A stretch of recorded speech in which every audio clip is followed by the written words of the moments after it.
Members of a high school deduction reasoning club have embarked on a unique project, producing a film about an unsolved case once overseen by the uncle of their club leader.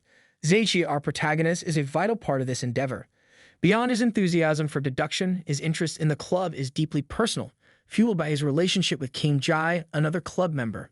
Zeichi and King Jai's relationship, though only a month old, is steeped in a quiet tension. Lately, Zeichi senses a growing distance between them. He had hoped that their shared club activities would bridge this gap, affording them some moments of intimacy.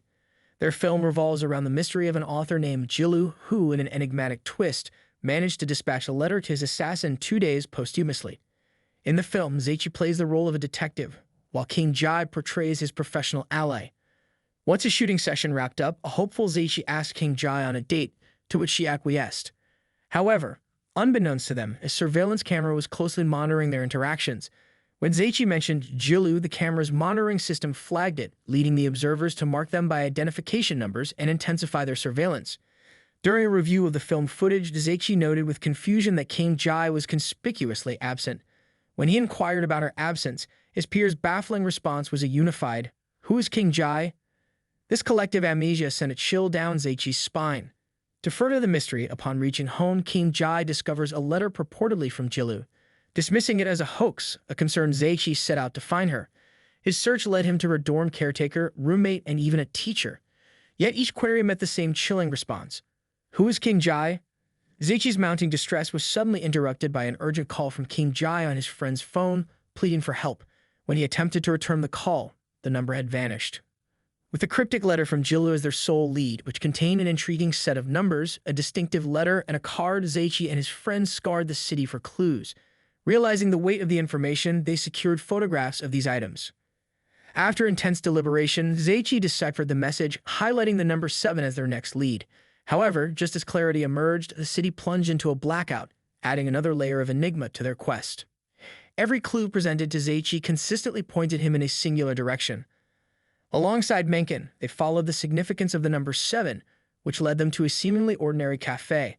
Upon entry, they were greeted by a reticent bartender. Mencken inquired if she had seen King Jai, but she remained tight-lipped. When questioned about the cafe's vast exterior contrasted with its modest interior, she provided no clarity. However, Zeichi's presentation of a card's photograph seemed to be the key. In response, she unveiled a concealed passage. Rushing through, they found themselves in Telencephalon. The woman therein explained that Telencephalon was essentially a player-versus-player PvP, massive multiplayer online MMO game brought to life. When Mencken broached the subject of King Jai, the woman, citing confidentiality, declined to share player information. This reticence frustrated Zeichi, compelling him to demand King Jai's whereabouts. Unexpectedly, a player lurking nearby mentioned that he might have seen King Jai within the game. He warned them of potential dangers, especially if using a secondary card, much like the one in Zeichi's picture. The woman detailed the game's mechanics, emphasizing that certain challenges must be overcome to initiate contact with another player. Handing them 2 game cards, Zeichi took one and decisively entered the game, advising Mencken to wait with the woman. Inside, Zeichi encountered a room with 2 others.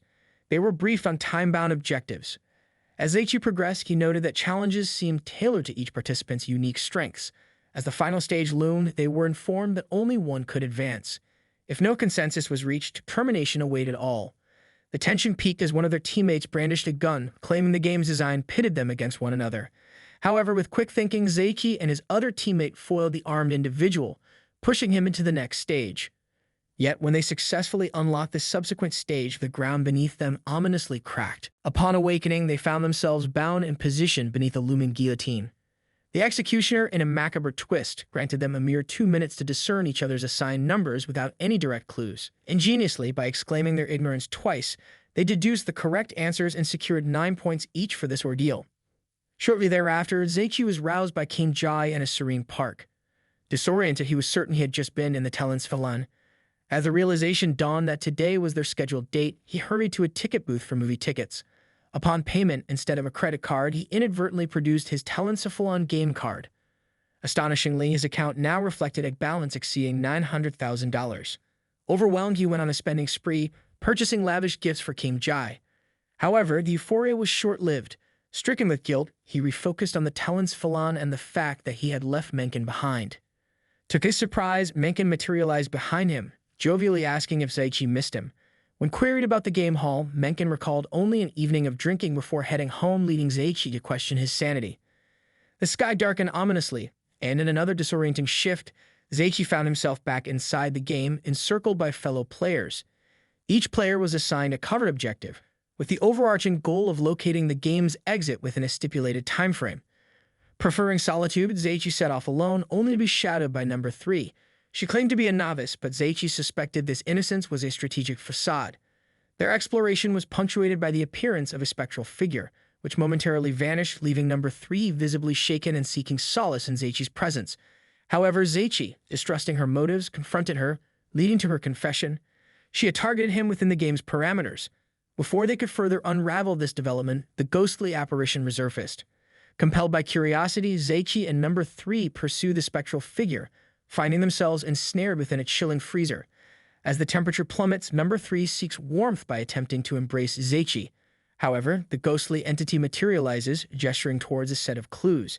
Displaying commendable acumen, Zaichi deciphers the password, facilitating their escape. Concurrently, the remaining group grapples with internal discord as their path remains elusive. Number 3 elucidates the game's mechanics to Zaichi. While in-game demise doesn't equate to real-world death, it results in expulsion from that specific game iteration. The gravest peril arises when a player's points tally turns negative. Such players, once ejected, reportedly struggle to survive beyond a week in the real world. Zaichi hypothesizes this grim fate might be linked to Jilu's enigmatic death. Recall, Jilu is central to their film, and King Jai, Zaichi's girlfriend, had inexplicably vanished amidst investigations into Jilu's case. Disturbed by this revelation, Zaichi incites a skirmish among the disoriented group, initiating a frenzied player-versus-player melee.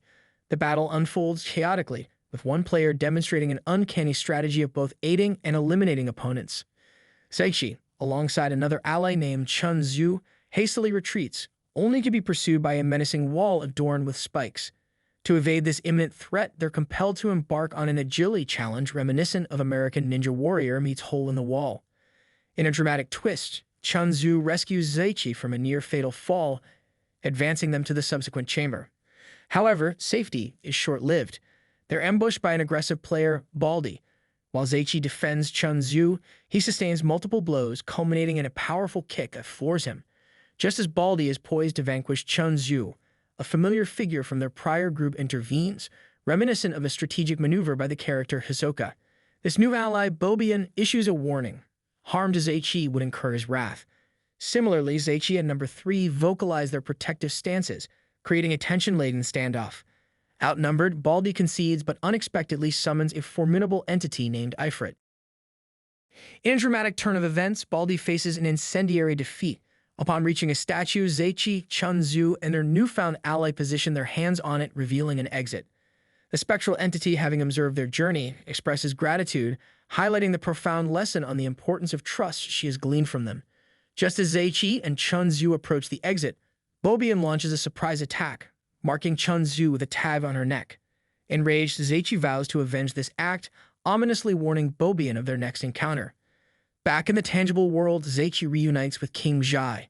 However, memories of Chun Zhu's plight engulf him, driving him to retreat to his quarters, where he undergoes an emotional turmoil reminiscent of the 5 stages of grief.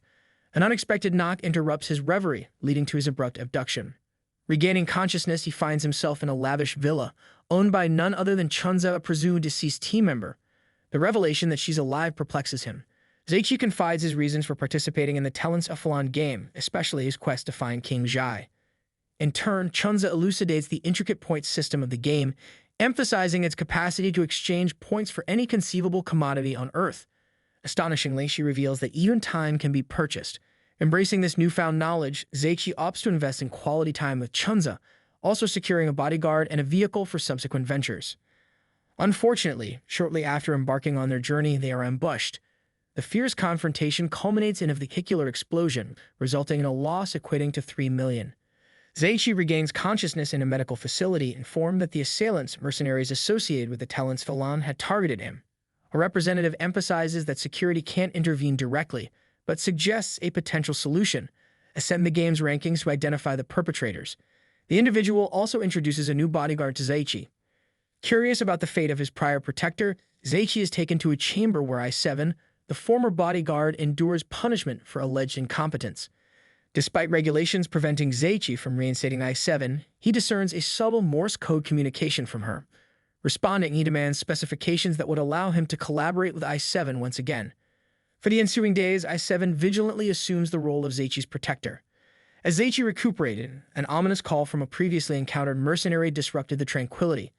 Unfazed, Zeichi meticulously devised a strategy to neutralize the threats once and for all. By nightfall, his plan was set into motion. Skillfully, he manipulated the mercenaries into a chase, utilizing a decoy to divert their attention. In the ensuing chaos, a strategic license plate swap resulted in the mercenaries turning on each other, culminating in their mutual demise.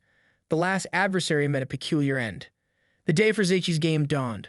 Upon arrival at the venue, he encountered 9 participants, each clutching a personal suitcase. The game's premise was unnervingly straightforward.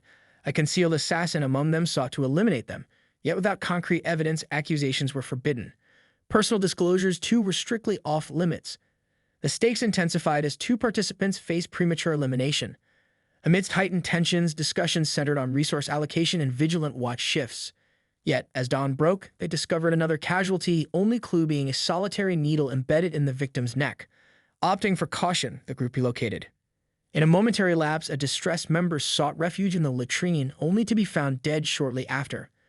Amidst the mounting fear and suspicion, Zeichi, deep in thought about the assassin's potential constraints, was jolted awake by an ally with alarming news. 2 members had vanished. On reaching the last known location, they found a survivor. Zeichi's analytical prowess enabled him to deduce that 11 was the malevolent force behind the killings. When the alleged killer confronted another member of Zeichi's group, he was unaware of the snare awaiting him. With meticulous execution, Zeichi ambushed him, securing his suitcase.